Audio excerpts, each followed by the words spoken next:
چلاؤں محترم جناب رضوان احمد صاحب چیئرمین مینجمنٹ کمیٹی آغوش الخدمت اٹک و صدر الخدمت فاؤنڈیشن پنجاب شمالی کہ وہ آئیں اور آپ سے مخاطب ہوں. محترم جناب رضوان احمد صاحب.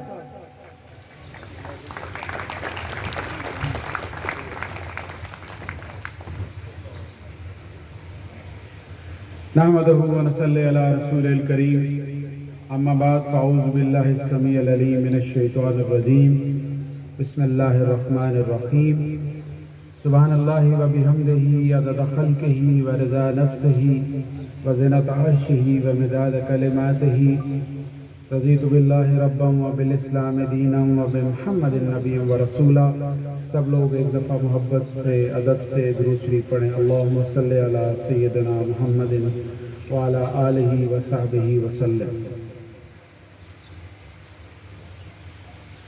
میں سب سے پہلے میزبان کی حیثیت سے یتیموں کے سرپرست صدر الخدمت فاؤنڈیشن پاکستان محمد عبدالشکور صاحب کا مشکور ہوں تہہ دل سے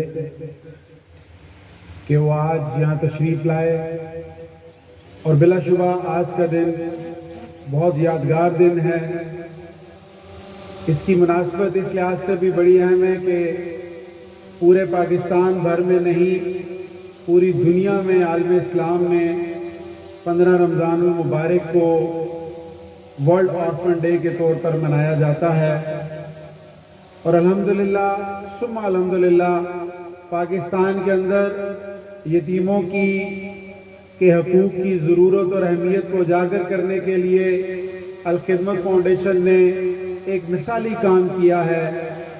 ہمارے اس معاشرے کے اندر آج سے 10-12 سال قبل جب یتیم خانے کا لفظ لیا جاتا تھا تو عموماً تاثر یہ ہوتا تھا کہ کوئی ایک ایسا ادارہ ہوگا جہاں یتیم بچے ہوں گے لیکن سہولیات نہ ہونے کے برابر ہوں گی اور بہت کشم و پرسی کے ساتھ بچے وہاں زندگی گزار رہے ہوں گے. لیکن الحمدللہ ثم الحمدللہ آج پورے پاکستان میں 14 سے زائد آغوش فنکشنل ہے جس میں 1200 سے زیادہ بچے اس وقت رہائش پذیر ہیں. اور ان بچوں نے یہاں سے کیا سیکھا؟ یہ مجھ سے پہلے جو بچہ یہاں آیا تھا وہ ایک نمونہ تھا، ایک ایگزامپل تھی کہ اس نے اور اس کے بھائی نے اور اس جیسے اس آغوش سے 350 سے زائد ایسے بچے ہیں جو یہاں سے انٹرمیڈیٹ کر کے گئے، جو اس وقت پاکستان ایئر فورس کے اندر جاب کر رہے ہیں، جو نیوی کے اندر جاب کر رہے ہیں، پاکستان آرمی کے اندر جاب کر رہے ہیں، میڈیکل کالج کے اندر زیر تعلیم ہے اور اسی طرح مختلف یونیورسٹیز کے اندر پڑھ رہے ہیں. میں اس سب پر الخدمت فاؤنڈیشن کے اس ٹیم کو خراج تحسین پیش کرتا ہوں جنہوں نے اس آئیڈیا کو کنسیو کیا، جنہوں نے اس کے لیے پوری پاکستانی قوم کو تیار کیا. اور آج اگر ہم اس شخصیت کو یاد نہ کریں تو یہ بھی زیادتی ہوگی.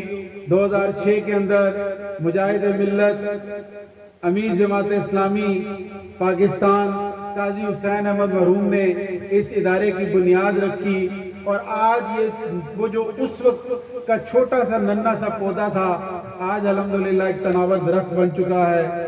اور آج کی یہ شام جیسے میں نے پہلے کہا بڑی اہمیت کی حامل ہے. آج آپ دیکھ رہے ہوں گے کہ ہم نے کوئی باہر سے لوگوں کو اس طرح انوائٹ نہیں کیا، صرف نمونے کے طور پہ چند لوگ ہمارے ساتھ جہاں موجود ہیں، کچھ میڈیا کے لوگ ہیں.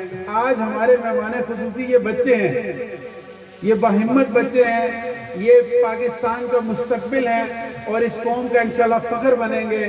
اور میں آخر میں اس دعا کے ساتھ آپ سے اجازت چاہوں گا کہ کسی شاعر نے کیا خوب کہا تھا، میرا یقین ہے نئی فوج زندہ تر ہوگی کہ جس کی تاب سے تابندہ ہر سحر ہوگی، رگوں میں خون نئے ولولوں سے دوڑے گا، نفس نفس میں رواں گرمی شرر ہوگی.